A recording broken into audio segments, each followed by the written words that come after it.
ایک مرتبہ اللہ تعالیٰ نے موت کے فرشتے سے پوچھا، تم روزانہ ہزاروں جانیں قبض کرتے ہو، کیا کبھی تمہیں کسی پر رحم آیا؟ یہ سوال سن کر فرشتہ موت نے ادب سے عرض کیا، یا اللہ، مجھے صرف 2 مرتبہ رحم آیا تھا۔ اور پھر اس نے ایک ایسا واقعہ سنایا جو سننے والے کے دل کو ہلا دیتا ہے۔ فرشتے نے کہا، پہلی مرتبہ مجھے اس وقت رحم آیا جب سمندر میں شدید طوفان آیا ہوا تھا، رات کا اندھیرا، تیز ہوائیں اور ایک جہاز لہروں میں ٹوٹ رہا تھا۔ لوگ چیخ رہے تھے، مدد کے لیے پکار رہے تھے، مگر کوئی سننے والا نہ تھا۔ اسی ہنگامے میں ایک عورت لکڑی کے تختے کو پکڑے تیر رہی تھی، اور اسی حالت میں اس نے ایک بچے کو جنم دیا۔ وہ بے بس تھی، کمزور تھی، نہ اس کے پاس دودھ تھا نہ کوئی سہارا، اور اسی لمحے تیرا حکم آیا کہ اس عورت کی روح قبض کر لی جائے۔ فرشتہ موت نے کہا، یا اللہ، میں نے تیرا حکم پورا کیا، مگر جب میں نے اس نومولود بچے کو اکیلا، بے سہارا اور لہروں کے درمیان دیکھا تو میرے دل میں اس کے لیے رحم پیدا ہوا کہ یہ بچہ اب کیسے زندہ رہے گا، کون اسے سنبھالے گا، کون اسے پالے گا؟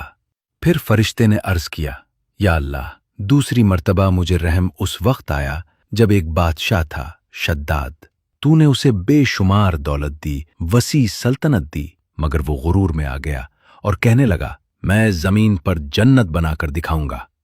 اس نے سالوں تک محنت کی، بے شمار خزانے خرچ کیے، ایک ایسی بستی بنوائی جو خوبصورتی میں بے مثال تھی۔ جب وہ جنت مکمل ہو گئی، وہ بڑے فخر کے ساتھ اسے دیکھنے آیا۔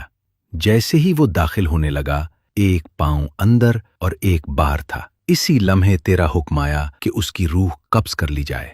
یا اللہ، میں نے تیرا حکم پورا کیا، مگر اس وقت مجھے اس پر رحم آیا کہ اس نے ساری زندگی اس جنت کو بنانے میں لگا دی، اور جب دیکھنے کا وقت آیا تو وہ ایک قدم بھی اندر نہ رکھ سکا۔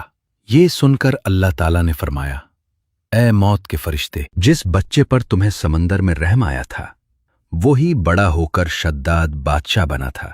ہم نے اسے بچایا، پالا، اسے سب کچھ دیا، مگر اس نے غرور میں آ کر ہمارے مقابلے میں جنت بنانے کی کوشش کی۔ یہ سن کر فرشتہ موت خاموش ہو گیا، اور حقیقت واضح ہو گئی کہ اللہ کی ہر تقدیر میں حکمت ہوتی ہے، چاہے وہ ہمیں اس وقت سمجھ آئے یا نہ آئے۔ اس واقعے سے یہی سبق ملتا ہے کہ انسان کو اپنے علم اور طاقت پر غرور نہیں کرنا چاہیے، کیونکہ اصل علم اور اختیار صرف اللہ کے پاس ہے، اور وہ جو بھی کرتا ہے مکمل حکمت اور عدل کے ساتھ کرتا ہے۔